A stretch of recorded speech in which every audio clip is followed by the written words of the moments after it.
이스라엘의 메시아닉 공동체와 성도의 소식과 기도 제목을 전하는 메시아닉 유대인을 위한 기도 시간입니다. 첫 번째는 히브리어로 복음을 전하는 미디어 복음단체 셀라누TV와 텔아비브의 전도단체 두깃 아울리치 센터의 소식입니다. 셀라누TV는 최근 텔아비브 거리에서 사람들을 만나 예수와에 대해 질문을 주고받는 프로그램 맨 온 더 스트리트를 시작했습니다. 프로그램의 진행을 맡은 에반 산토르는 거리에서 사람들이 예수와에 관한 질문을 받으면 부정적인 반응을 보일 것으로 생각했지만 생각과는 달리 많은 사람이 예수와에 대해 궁금해하며 관심을 보여 놀랐다고 전했습니다.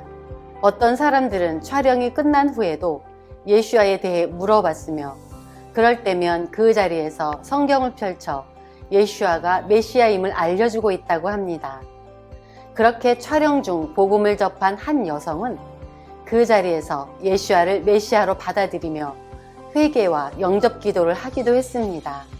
셀라누TV는 유튜브와 케이블을 통해서 지난달에만 17만 명이 넘는 사람에게 히브리어로 복음을 전하고 많은 사람이 셀라누TV SNS에 신약 성경과 예수와와 관련해 문의한다고 합니다. 그중 셀라누TV와 협업단체인 메시아닉 유대인 사역단체 두깃 아울리치 센터의 간증입니다. 두깃 아울리치 센터는 여느 때와 같이 셀라누TV를 통해 복음을 전하던 중 알이라는 한 형제가 센터 근처에 살고 있다는 것을 알게 되었습니다. 그래서 두깃 아울리치는 알 형제에게 직접 찾아가 신약 성경 등을 전달하며 자신들이 운영하는 카페 하우겐 커피 하우스로 알 형제를 초대했습니다. 며칠 후 이 초대를 받아들인 알 형제는 센터에서 운영하는 카페로 찾아와 자신이 복음서를 다 읽고 왔다면서 이것이 바로 내가 찾던 것이라며 기쁨으로 복음을 받아들였습니다. 그리고 최근에는 아비 미츠라이 목사님을 통해서 요단강에서 침례도 받았습니다. 이번에 복음을 받은 알 형제는 깨어진 가정에서 자라 많은 상처가 있었지만 이제 예수와 안에서 한 공동체가 되어 같이 기도하며 치유받고 복음을 나누고 있다고 합니다. 예수와를 전한다는 한 가지의 목적으로 하나 되게 하신 주님을 찬양합니다. 그리고 연합을 통해 한 영혼을 돌이키게 하심을 감사합니다. 너희는 넉 달이 지나야 추수할 때가 이르겠다 하지 아니하느냐. 그러나 나는 너희에게 이르노니 너희 눈을 들어 밭을 보라. 희어져 추수하게 되었도다. 이 시간 메시아닉 유대인 단체들과 전도자, 특히 복음을 받아들일 준비가 되어 있는 유대인들을 위해 기도해 주십시오. 새 프로그램을 시작하면서 예측했던 사람들의 부정적인 시선과 냉담함과는 달리 많은 사람의 마음이 진리에 열려 있음을 주님께 감사드립니다. 셀라누TV가 항상 기도하는 마음으로 거리에 나가 이스라엘 민족을 인도할 수 있기를 기도해 주십시오.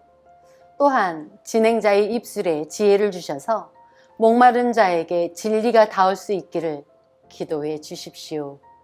셀라누TV와 두깃 아울리치 센터를 통해 복음을 접하는 사람들을 위해 기도해 주십시오. 이 복음을 듣는 자들 가운데 복음의 씨앗이 심겨 추수할 수 있도록 기도해 주십시오. 두 번째는 메시아닉 유대인을 괴롭히는 반선교 단체들의 소식입니다. 2021년 7월 7일 전해드린 기도에서 이스라엘 재무부에서 8년 만에 메시아닉 유대인 공동체도 비영리단체로서 세금 감면 혜택을 받을 수 있게 됐다고 전해드렸는데요. 그 이후 메시아닉 유대인 공동체를 괴롭히는 반선교 단체들이 계속해서 이스라엘 정부에게 비영리단체로서 받는 세금 감면은 불공정하다며 항의하고 있는 상황입니다. 이번에는 코로나 지원금을 문제 삼으며 메시아닉 유대인 단체들을 혜택 명단에서 제외하라고 목소리를 높이고 있는데요.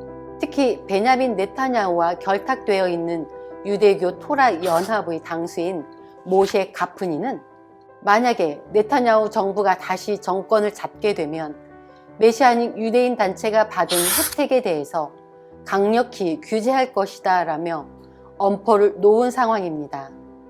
이에 더불어 다른 반선교 단체인 야들라킴은 메시아닉 유대인이었던 사람을 9년 동안 설득하여 유대교로 데려왔다며 언론에 발표했습니다.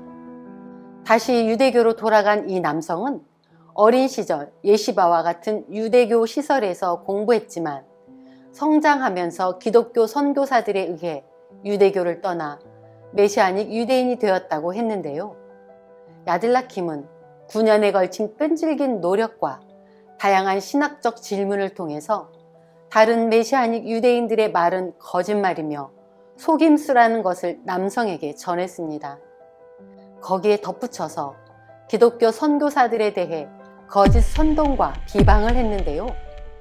기독교 선교사들이 전도 대상자들을 만날 때는 매우 친절하지만 그들이 관심을 보이지 않으면 공격적으로 위협을 한다고 했습니다. 유대교로 돌아간 이 남성은 앞으로 자신과 같은 처지에 놓인 이들을 위해 노력할 것이라고 했으며 또 아직 늦지 않았다며 거짓 신앙에 빠진 메시아닉 유대인들을 회유하고 있다고 합니다. 이스라엘은 현재 그 어느 때보다도 많은 이들이 복음을 듣고 있지만 이와 동시에 메시아닉 유대인들은 극심한 핍박과 공격을 받고 있습니다. 하나님 나라를 늦추려는 사탄을 대적하며 이스라엘과 메시아닉 유대인을 위해서 기도해 주십시오. 이스라엘 정부가 반선교 단체의 소리를 두려워하는 것이 아닌 하나님의 음성을 두려워하도록 기도해 주십시오. 그리고 메시아닉 유대인을 핍박하는 반선교 단체의 시인 수건은 벗겨질 수 있도록 기도해 주십시오. 이번에 다시 유대교로 돌아간 남성을 위해서 기도합니다. 주님, 이 남성에게 긍휼과 계시를 베풀어 주십시오. 반선교 단체의 거짓 선동에 놀아나지 않게 하시고 다시금 회개하고 빛 가운데로 나아올 수 있도록, 그리고 반선교 단체 중심에서 복음을 전할 수 있도록 기도해 주십시오. 메시아닉 유대인 공동체와 단체들을 위해서 기도합니다. 외부에서 거친 바람과 비가 불어올 때 가장 안전한 곳이 주님의 처소인 공동체와 단체임을 고백합니다. 하나 되게 하시고 서로가 서로를 지켜주는 시간이 될 수 있도록 기도해 주십시오. 이스라엘의 회복과 메시아닉을 위해 항상 함께 기도해 주시는 시청자 여러분, 감사합니다. 이번 주 메시아닉 유대인을 위한 기도 시간이었습니다.